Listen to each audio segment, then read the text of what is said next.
बुजुर्गों को खत्म करने का ठेका लिया देवीलाल ने, परिवारों को तोड़ने का ठेका लिया बंसीलाल ने, पंजाबियत को खत्म करने का ठेका प्रकाश सिंह बादल को दिया गया।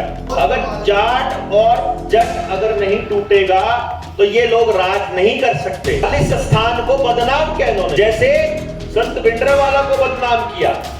नई जनरेशन को पता नहीं है भिंडरावाला कौन था, उसको सप्लाई हथियारों की किसने दी, किस तरह से तैयार किए गए और वो उनका थीम क्या था, क्या पर्पस था, कुछ नहीं पता। पूरा सिक्खी को बर्बाद करने के लिए, क्योंकि अगर हमारे निहंग सिख के पास बंदूक है AK-47 तो इस सरकार से परमिशन और या लाइसेंस लेने की जरूरत नहीं है। तो गाड़ी चलाने के लिए ड्राइविंग लाइसेंस लेने की जरूरत नहीं होती है, कोई टोल नहीं देंगे, उनसे कोई टोल नहीं मांग सकता। क्यों? क्योंकि वो इस धरती के मालिक हैं। कौन है इस धरती का मालिक? जो अपने गांव में रहता है, अपनी वेशभूषा में रहता है और अपने जंगल आधारित अर्थव्यवस्था में रहता है। हिंदू और मुसलमान इस धरती का है ही नहीं, हिंदू भी नहीं है इस धरती का। भारत की धरती पर हिंदू नहीं रहते थे और ना भारत की धरती पर मुसलमान रहते थे, दोनों के दोनों शरणार्थी हैं। इवन अगर आप सिख भी हैं और आपने इनका कागज ले लिया तो अब आप सिख नहीं रहे, समझो। सिख सिर्फ निहंग ही हैं, बाकी तो कहने भर को पगड़ी रखी हुए हैं। क्योंकि ये निकलने का रास्ता उस टाइम पर आदिवासियों ने खोज लिया था, अंग्रेजों को काटना स्टार्ट कर दिया था। कोई भी जंगल में घुसे, कोई भी गांव में घुसे, चटका दो। पत्थरगढ़ी में चले जाओ, आज भी घुस नहीं सकता है एक भी कोई सरकारी अधिकारी। घुसने से पहले परमिशन लेनी पड़ती है, साहब आना था इस बात के लिए। वहां के लोगों से परमिशन लेता है DC भी, SP भी, और अगर परमिशन नहीं लेता है तो पेड़ों पे छुपे बीच में लगे कोई भी आदमी किसी को भी काट देता। आया कैसे बिना परमिशन? हम क्या चाह रहे हैं? उस गांव के अंदर डिबेट चालू करेंगे। हर गांव में जब 10 आदमी हो जाएंगे, इधर से गुरुकुलम शिष्य कुलम चल रहा होगा, शिष्य कुल में अंदर बच्चे जो कर रहे होंगे, हर गांव में चल रहा होगा। क्या? पंजाब की पंजाबियत को खत्म करने का, जैसे मैंने बताया कि बुजुर्गों को खत्म करने का ठेका लिया देवीलाल ने, परिवारों को तोड़ने का ठेका लिया बंसीलाल ने। इसी तरह से भाई ये काम करने का काम इसने किया तो पंजाबियत को खत्म करने का ठेका प्रकाश सिंह बादल को दिया गया। जो अकाली दल बनाया गया था वो पंजाबियत की खात्मे के लिए था। अगर जाट और जट अगर नहीं टूटेगा तो ये लोग राज नहीं कर सकते।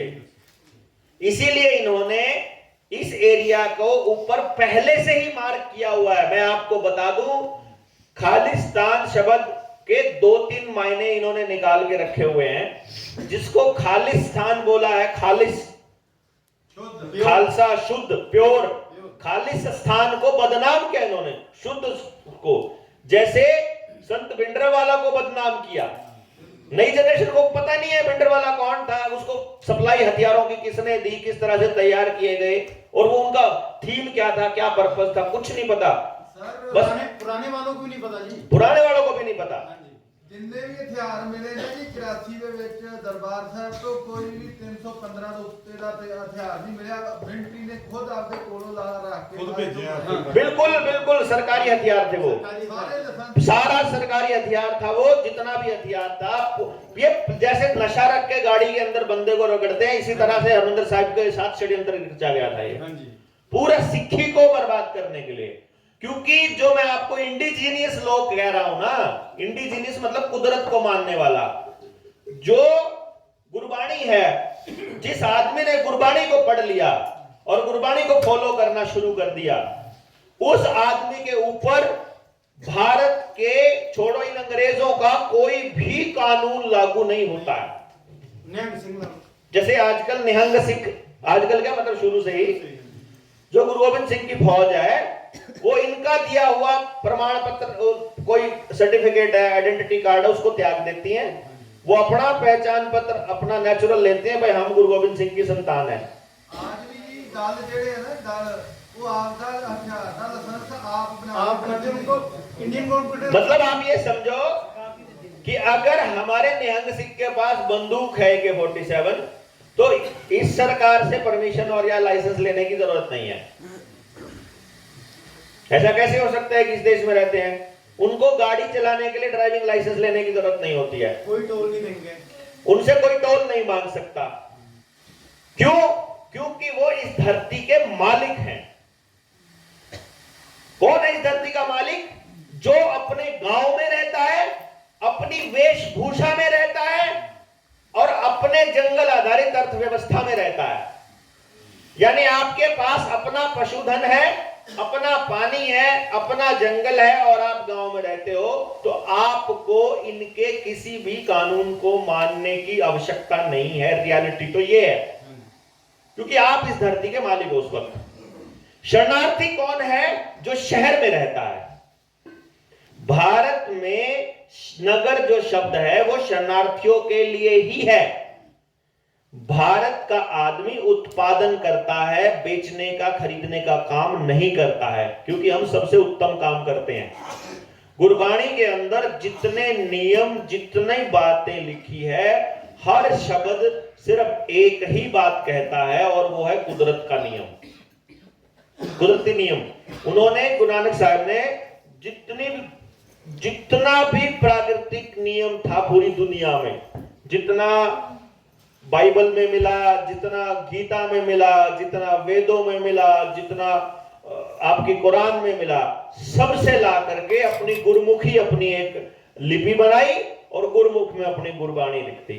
क्योंकि बलिहारी अंदर तरफ से एक रास्ता लिखा है गुरु ग्रंथ साहिब के,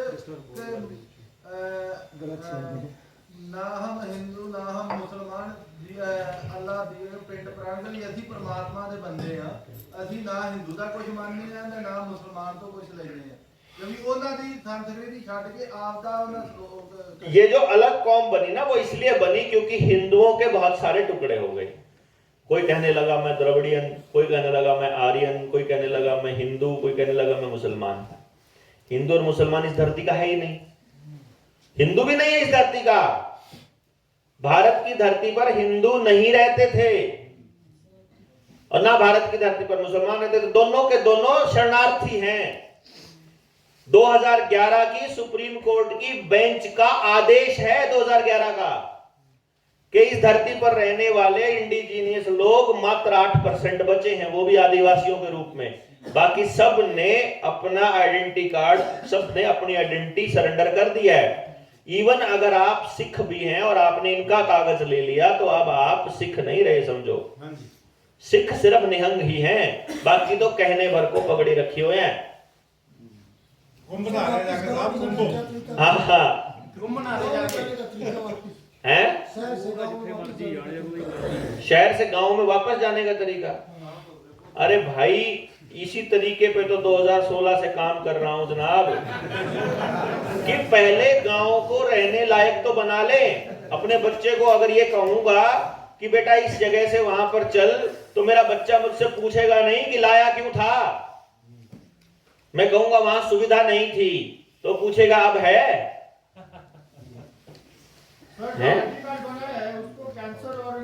और चचा लेट सवाल है, पहले ये कंटिन्यूटी को रहने दो। ये सब आप अकेले कुछ भी कर सकते हो यार। आप संगठित होने का जो काम क्यों किया जा रहा है ये? भाई मैंने कह दिया कि मैं तुम्हारी बात नहीं मानता। वो क्या कह रहा था वो, आपको ध्यान हो तो, अपना तो टोल टैक्स देता नहीं है, जो बाकी के लोग लूट रहे हैं उनकी तो सो नहीं सोचता। भाई मेरा तो टोल टैक्स नहीं लगता, तो मुझे तो टोल की लड़ाई लड़ने की जरूरत नहीं है। मेरा नहीं लगता भाई, अपन नहीं दिया करते किसी को, ठीक है।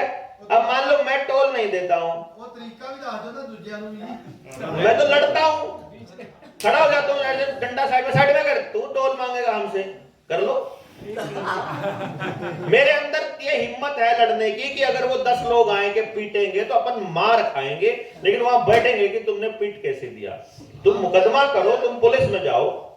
डॉक्टर साहब हम मैं क्या करते हैं कभी जदों कोई टोल टैक्स तो नहीं है, जे तक कार दिखाया तो नहीं ना डंडा चक्या, बस गड्डी हो गई धक नहीं होना डंडा। हाँ यही है बस है, और क्या है।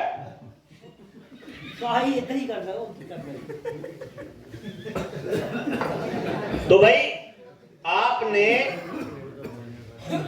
मैं ये कह रहा हूं कि आपने यदि ये देखना है अपने हाथ में व्यवस्था परिवर्तन होते हुए, मैंने आपको ऊपर बताया था, ये जो सवाल पूछा उन्होंने भाई ने, वो सवाल गलत सवाल इसलिए है क्योंकि इस सवाल पर चर्चा ऑलरेडी हो चुकी है कि गांव अपना राज वापस कैसे लेगा। उससे पहले गांव के लोगों के साथ बैठकर वार्ता करके हमको वहां पहुंचना होगा जो समस्या की जड़ है। भाई आप गांव के 10 आदमी इकट्ठे करो पहले, जो आदमी बात को सुनने के लिए तैयार हो जाएं। अब 10 आदमियों की मदद से हम क्या करेंगे, एक छोटा सा एग्जांपल दे रहा हूं मैं। एक गांव में करोगे तो सारी ऊर्जा वहीं लगाते रहने पड़ेगा। आपने ऐलान कर दिया, आपके पास हर गांव में नहीं भी हुए ना, 50-100 गांव ने करके भी फेसबुक पे डाल दिया ना, तो सारे गांव पागलों की तरह लग जाएंगे, लेकिन वो भी अधूरे ज्ञान के साथ लगेंगे, फिर वापस इसी जाल में फंसेंगे। वो क्रांति तो आ जाएगी, वो क्रांति फिर अधूरी होगी, क्योंकि वो चंद लोगों के साथ लेके चली हुई क्रांति होगी। अगर 1 लाख लोग इकट्ठे कर देंगे, आप चुनाव में भी थोड़ा बहुत कर देंगे, तो सोचो में बदलाव आ जाएगा। 10-20 साल के लिए उत्साह भी दोबारा आ जाएगा, निराशा भी खत्म हो जाएगी, लेकिन फिर वो टेम्परेरी होगी, वो फिर फंसेंगे इसी सिस्टम में। क्योंकि ये निकलने का रास्ता उस टाइम पर आदिवासियों ने खोज लिया था, अंग्रेजों को काटना स्टार्ट कर दिया था। कोई भी जंगल में घुसे, कोई भी गांव में घुसे, चटका दो। पत्थरगढ़ी में चले जाओ, आज भी घुस नहीं सकता है एक भी कोई सरकारी अधिकारी। घुसने से पहले परमिशन लेनी पड़ती है, साहब आना था इस बात के लिए। वहां के लोगों से परमिशन लेता है डीसी भी, एसपी भी, और अगर परमिशन नहीं लेता है तो पेड़ों पे छुपे बीच में लगे कोई भी आदमी किसी को भी काट देता। आया कैसे बिना परमिशन है?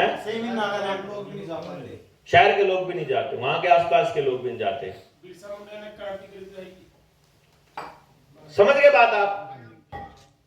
अब उन लोगों ने इस गेम को समझ लिया कि भाई ये लोग ये सारे इमोशनल लोग हैं। कोई भी ज्ञान वाला आदमी, मेरे जैसा आदमी, थोड़ा बहुत 4 अक्षर पढ़ लिए या 4 चीजों का पता चल गया, वो लोगों को सच बता देता है। लोग उसको मसीहा की तरह मानने लग जाते हैं, लोग उसके पीछे पीछे पागलों की तरह लग जाते हैं। एक बार हु हा करके खड़े होकर के सत्ता गिरा देते हैं, दोबारा कंस्ट्रक्शन करने के लिए उनके पास कुछ भी नहीं है। यही करना है तो बताओ, अभी कर देते हैं 6 महीने में क्रांति, एकदम थोथी क्रांति। समझ गए ना हम क्या चाह रहे हैं? उस गांव के अंदर डिबेट चालू करेंगे। हर गांव में जब 10 आदमी हो जाएंगे, इधर से गुरुकुलम शिष्य कुलम चल रहा होगा, शिष्य कुल में अंदर बच्चे जो कर रहे होंगे, हर गांव में चल रहा होगा। क्या आज डिबेट का दिन है? डिबेट क्या है कि तुमको अंग्रेजी तंत्र का ये सिस्टम चाहिए या ये चाहिए। तंत्र क्या है? रिसर्च करो कि अंग्रेज जब छोड़कर गए तो क्या खेल था, बताएंगे अगली किसी वीडियो के अंदर। हम आपको ये समझाएंगे एक एक चीज। तो बात ग्राम सभा से चालू हुई थी, तो मैं आपको बता देता हूं। 71वां और 72वां संशोधन ग्राम सभा को इतनी ताकत देता है कि वो कोई भी नियम बना सकती है। यानी किसी भी गांव के 18 साल से अधिक लोग कोई भी नियम बनाकर आज अपने डीसी को, कलेक्टर को और यहाँ के विधानसभा लोकसभा को भेज देंगे, तो वो उनके लिए आदेश की तरह होगा। अभी आने वाले टाइम में गांव को ही तोड़ने का खेल चल रहा है, उसी से ग्राम सभा टूट सकती है। ग्राम सभा टूटी और आपका सब कुछ खत्म। गेम ये इतना बड़ा चल रहा है। जो आपको हर चीज में पैसा दे रहे हैं ना, और स्टाइफंड दे रहे हैं, जो आपको पेंशन दे रहे हैं, छोटे बच्चे को उठते ही देखो, पैदा होते ही उन्होंने इंजेक्शन लगा दिया, पैदा होने से पहले उसकी मां को लगा दिया।